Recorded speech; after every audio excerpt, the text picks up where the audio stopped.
Olá, seguidores.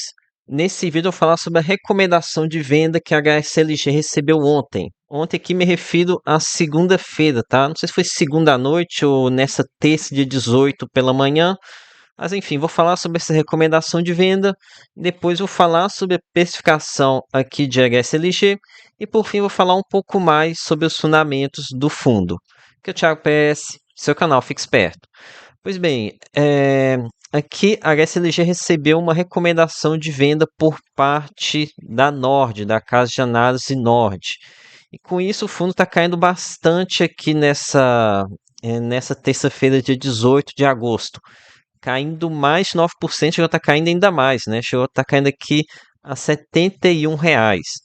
Isso porque já tinha caído bem aqui na segunda-feira, dia 17, uma queda de 4%.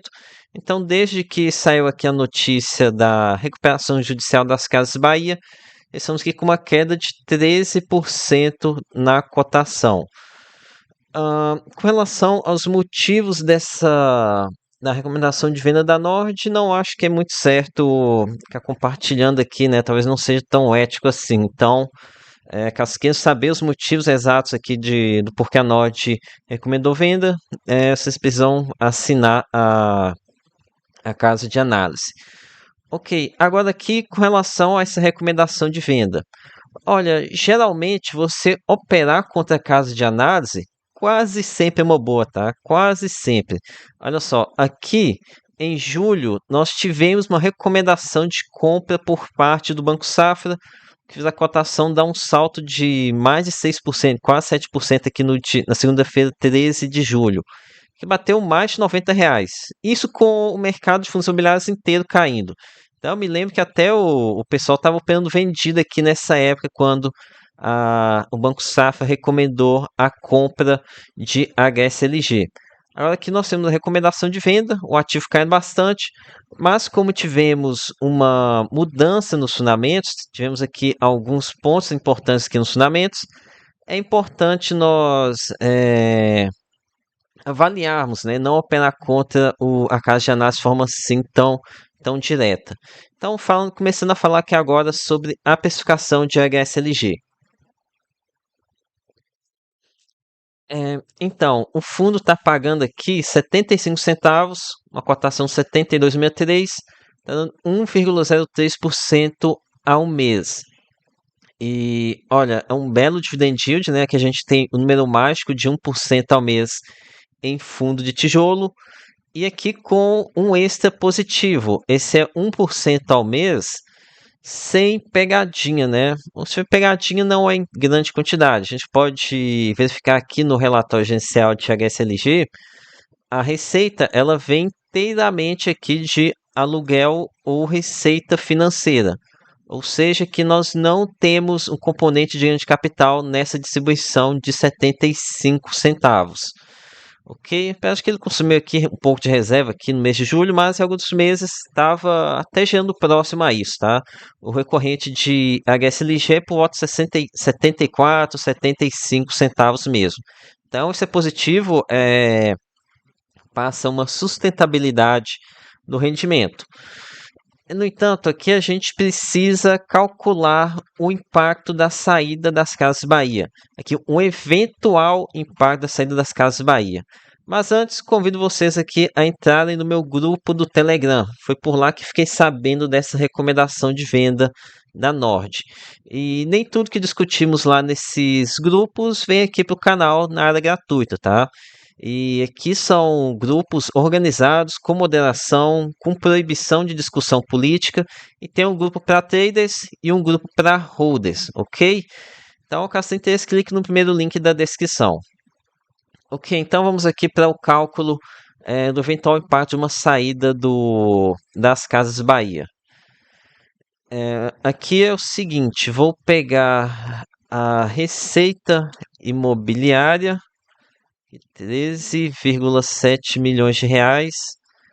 Agora aqui vou aplicar uma penalidade como se a Casa Bahia fosse sair completamente, ou seja, tá aqui sendo o mais dramático possível, né?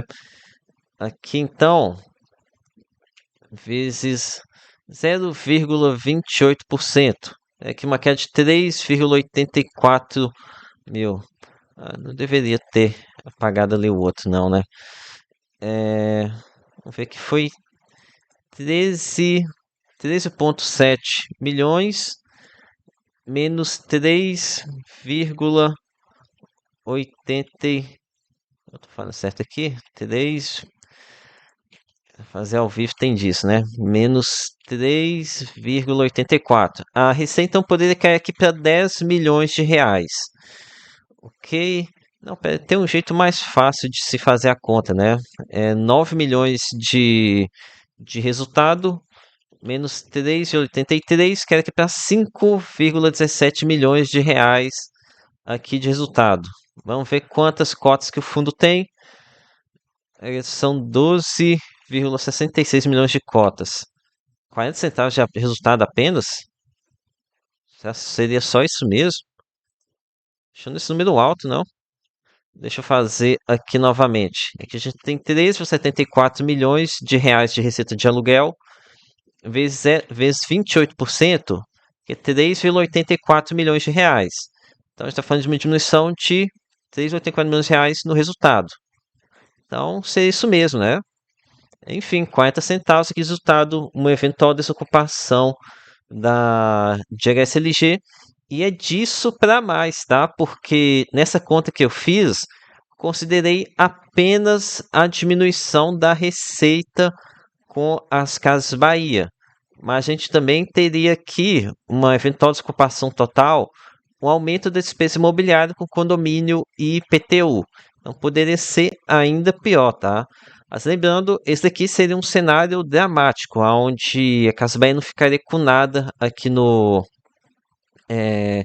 ficaria com nada aqui no portfólio de HSLG. Ok? No entanto, no meu vídeo anterior, eu detalhei com bastante calma aqui a situação dos imóveis das Casas Bahia em HSLG. Vou repetir aqui, mas de forma muito breve, caso queira mais detalhes aqui sobre os imóveis locados para as Casas Bahia, assistam o meu vídeo anterior, tá? Porque nesse vídeo eu vou falar um pouco ainda sobre os outros imóveis do fundo. Então, as Casas Bahia está em dois imóveis aqui de HSLG. Tem o imóvel aqui em São José dos Pinhais. E aqui eu perguntei para. No vídeo ontem, perguntei para os investidores o que eles achavam aqui dessa região. Comentaram São José dos Pinhais, uma região, um polo industrial, falaram positivo, falaram bem aqui da região, que tem demanda por espaços aqui. Além disso, nós temos aqui nesse imóvel a presença do contrato atípico. Então, tem segurança aqui de que o inquilino não pode desfazer o contrato, né, até o final, seu vencimento. É que não fala quando é que é o vencimento, né? Não sei, tem que ver se em algum outro lugar se fala. Mas esqueci de olhar isso aqui, tá? Até onde vai o contrato ativo. Mas de qualquer forma, numa recuperação judicial, aqui já é uma situação de desespero, né? Então, meio que o cara pode dizer que não tem nada a perder mais. Então, não é porque tem um contrato ativo que vai segurar o inquilino. Mas de qualquer forma, estamos falando aqui de um imóvel bem localizado, que consegue fazer uma recolocação de espaço. Outro imóvel com exposição a Casas Bahia, esse aqui na cidade de Contagem, que está na região metropolitana de Belo Horizonte, capital de Minas Gerais. Que está tão bem posicionado, a gente pode observar aqui a cidade ao fundo. Aqui a gente tem um contrato típico, então um contrato mais frágil, mas eu lembro vocês que Contagem, eles conseguiram, até TRB Leões conseguiu fazer a locação daquele imóvel antigo imóvel lá dos Correios, aquele que estava afundando. Então, se conseguiram alocar aquele imóvel, imagino que esse aqui também não vai ter tanta dificuldade assim de encontrar um inquilino. Talvez demore um pouco, já que é imóvel grande, né?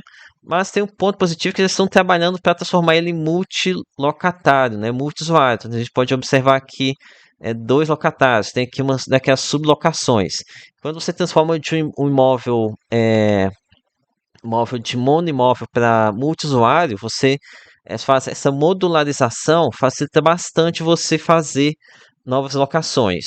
Então, esses imóveis que são locados aqui para a Casas Bahia são muito positivos, tá? Muito positivos mesmo. Acredito realmente que a HSI consiga fazer uma nova recolocação.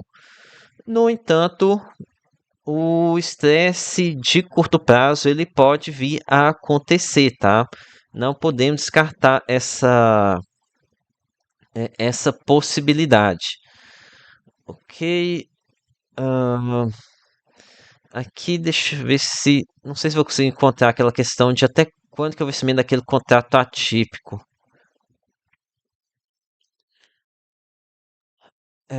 Acho que não temos informação, tá? Mas que fala São José dos Pinhais, imóvel de 2006. O imóvel pô, já tem algum tempo, mas não vamos ter essa informação de até quando que vence esse contrato com as Casas Bahia lá no Paraná. Fiquei tratando aqui um pouco mais sobre os outros fundamentos aqui de HSLG. Então, aqui um ponto que eu gosto muito aqui no HSLG, é um fundo que ele é 100% com exposição ao last mile. Então, todo o portfólio está aqui na proximidade de uma grande metrópole. Inclusive com 31% aqui em até 15%, em até 15 quilômetros de distância. Aqui um ponto que vocês vão notar é que o fundo tem poucos imóveis, apenas 6. Isso aqui é por conta da estratégia dele de posição majoritária nos imóveis, né? Ele tem controle sobre todos os imóveis em que ele possui. Isso aqui acaba acarretando um portfólio não tão diversificado assim, tá? Ok. Com relação aos imóveis, tem esse aqui, região metropolitana de São Paulo, região metropolitana de Curitiba, região metropolitana de Belo Horizonte, região metropolitana de São Paulo, região metropolitana de Manaus, região metropolitana de Curitiba. Então, realmente, todos os imóveis que estão bem posicionados próximos à capital do estado. Então, realmente, é bem positivo nesse sentido. Com relação à divisão em inquilinos. Aqui a gente tem essa que sempre foi a fragilidade de HSML11, né? A exposição às Casas Bahia. Inclusive está sendo muito criticada aqui por alguns influenciadores, alguns portais, casas de análise, essa fragilidade. E isso aqui é de bastante tempo, tá? Isso aqui não é de hoje que tem esse problema aqui com as Casas Bahia. Inclusive, quem foi que fez uma crítica recentemente foi o. Peraí que estou olhando aqui no celular qual que foi o canal que fez uma. A Capitalismo fez uma crítica bem dura aqui a HSLG11 para essa exposição aqui às Casas Bahia. Mas, enfim, o risco se concretizou, agora que a gente tem que observar qual que vai ser o tamanho do impacto. É que a gente tem um pouco mais de Mercado Livre. O Mercado Livre está voando, né? Está mandando muito bem. Não enxergo tanto risco assim. A Bemol, ela é muito forte lá no norte do país, tá? E que não, ela é um grupo grande, tá? Não sei se ela é focada tanto assim em varejo. Enfim, tem que tomar um pouco mais de cuidado, falando que é varejista, mas o grande problema dessas varejistas é que elas querem crescer demais, né? Acaba querendo crescer demais e acaba que dá ruim. Aqui é a HSI, empresa listada em bolsa, que é uma varejo de alimentício. A empresa tem sim uma alavancagem elevada, mas eu acompanho a empresa e tá ok. Não acho, não é uma empresa que eu vejo para a possibilidade de ter dor de cabeça. Agora que os demais inquilinos não tenho o que comentar, tá? É, Enfim, então, sobre fundamentos seria isso. O fundo ele tem bons imóveis, boa localização. A fragilidade dele é a questão da concentração de imóveis e inquilinos. Com relação à precificação, olha, 1% ao mês de forma recorrente em fundo de tijolo com imóveis de boa qualidade é excelente, tá? Também é excelente, está no patamar de remuneração que eu julgo como muito boa mesmo para a situação atual, mas esteja preparado para mais quedas ainda, tá? Mercado financeiro, pessoa física, o nível de desespero dele é difícil de especificar quando que, até onde pode ir o desespero do investidor pessoa física, tá? Ok, vamos ver aqui como é que tá a negociação do metro quadrado. Veja só, aqui segundo o Clube FI, está sendo negociado a R$ 1.800 um metro quadrado. Sendo que hoje em dia, as últimas negociações têm saído aqui no mínimo a R$ 3.000 o metro quadrado. Então, nem duvido que em algum momento isso aqui possa cair para R$ 1.500 o metro quadrado de negociação. Então, basicamente, ser negociado pela metade do que é o custo de reposição hoje em dia. Ok, então seria esse o que eu tinha para falar para vocês. Não estou falando se está barato, se está caro, não tenho a menor ideia do que vai acontecer com a especificação. Mas enfim, aqui não, a intenção do vídeo não é falar se vocês faça isso ou aquilo, é dar instrumento, dar suporte para vocês tomarem a decisão de vocês. Ok? Então é isso, peça seu like, se inscreva no canal. Lembre-se que nada aqui é recomendação de compra ou de venda. Até a próxima.